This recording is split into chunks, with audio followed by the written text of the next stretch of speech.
Have you noticed that despite the large number of Africans living outside of Africa, there are just a few successful African-owned businesses? Just an example, the ones that sell African products and services are more often than not owned by non-Africans. How is it possible that in major cities you'll find Chinatown, Little Italy, Little Portugal sometimes, but I haven't come across Little Africa? Well, a proper one. I don't know about your city you live in, but if you were to come to Toronto today, which is the fourth largest city in North America, I would not know where to take you with pride to eat African food, let alone dance African music.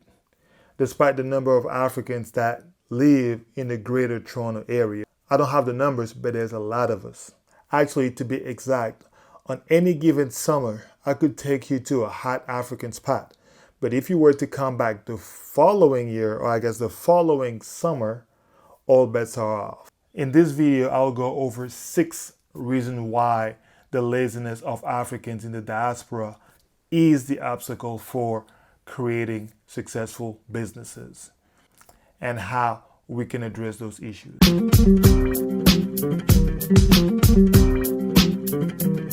Hey, what's up? My name is Eris. Welcome to Diaspora Achievers.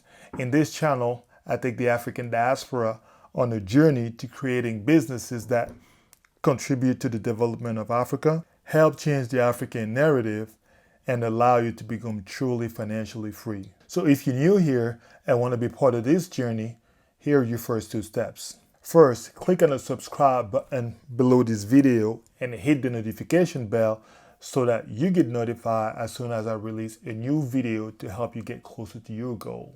And number 2, download the free ebook that I put together for you, which contains a case study on top obstacles the African diaspora face when investing back home in Africa and how they overcame them, and 2, a set of surprises. So essentially it's 2 bonuses that I'll let you discover it. So again, find the link to that free ebook in the description section below this video. Now let's get into today's topic. So here's the first reason why Africans in the diaspora are lazy.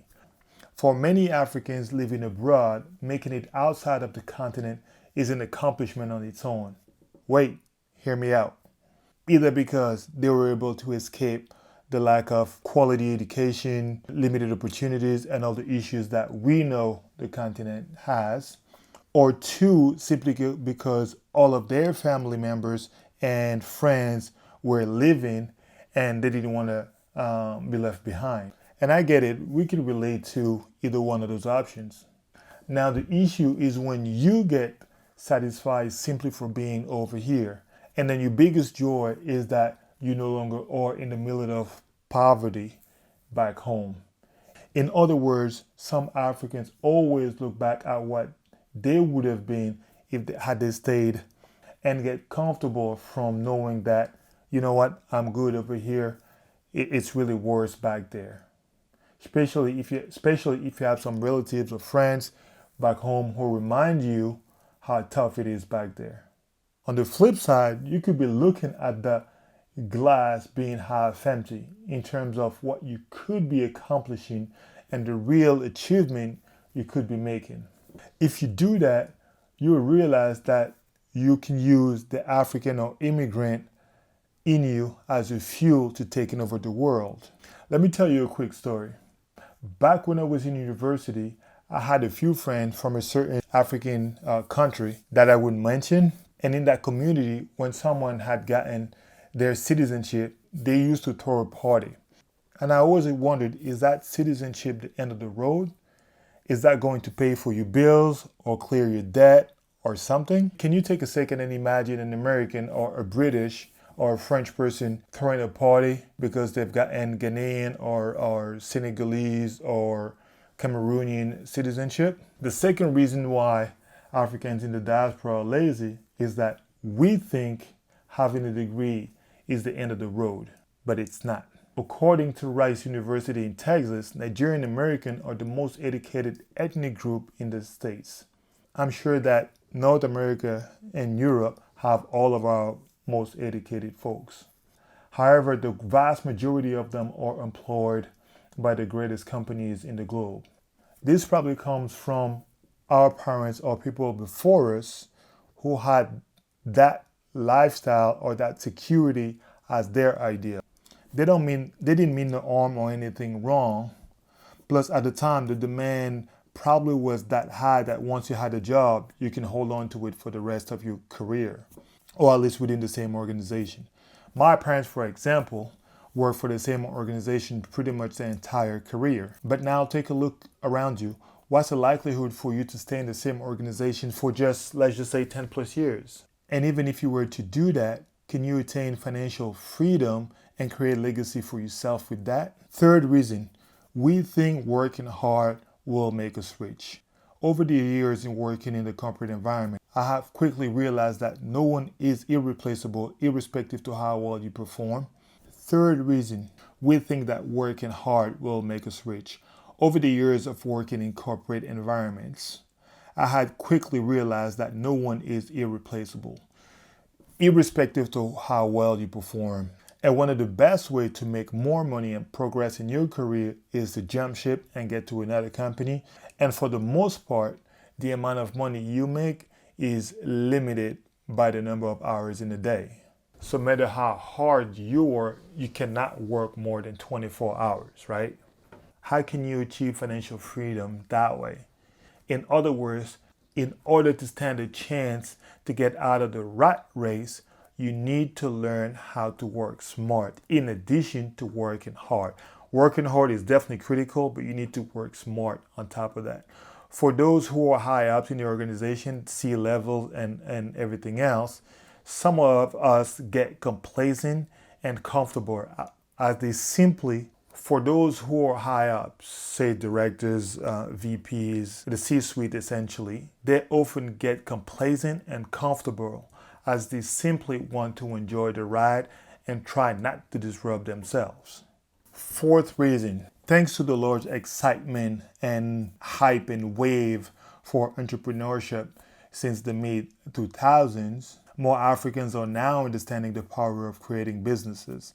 However, they want to create businesses where everybody wants to create businesses. What I mean by that is everybody wants to go into the share economy, the fintech, maybe mobile money if you're back home, instead of focusing in areas where there are more opportunities. So essentially in our community, right? I haven't seen in the diaspora folks focusing on solution for the diaspora. And actually, that's actually where they are best suited to succeed.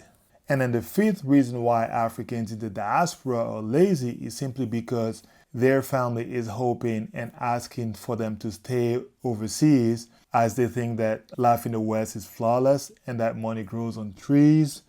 I mean, you probably know what I'm talking about, which essentially leads some of you to have, once you have your paper here and then you have a good job and happen to, help out your family back home, you feel like, hey, I'm successful, I made it, I don't need to do anything else, which gives you the illusion that you've made it. Meanwhile, that's barely the tip of the iceberg. And number 6, last but not least, you might say to me, well, Eris, I don't start a business simply because no one taught me how to. And my response would simply be, are you going to starve and say I'm starving because no one taught me how to eat? Or someone else might be like, well, we can't get loan from the lenders or the banks or whoever, so we can't start a business. And my response would be, what have you done yourself for that lender to believe that you are seriously committed to your own business? Well, there you have it. I hope by now you understand why we as a community are often perceived as lazy. In reality, our standards are too low. We are easily content and complacent instead of keeping our eyes on the prize, the real prize. I'm a firm believer that we should leave our community better than we found it. Now, one question for you. Which one of these 6 reasons you agree with most? And why do you think there is not enough successful African-owned businesses in the diaspora? Let me know in the comments below, and we'll talk about it. If you found value in this video and you think there's need to be more content like this to help the African diaspora prosper and make an impact, go ahead and hit the like button and share this video to as many people as you can, because it's really essential that we spread the message, we get to work, and that we notify YouTube that we need more content like this. Peace out.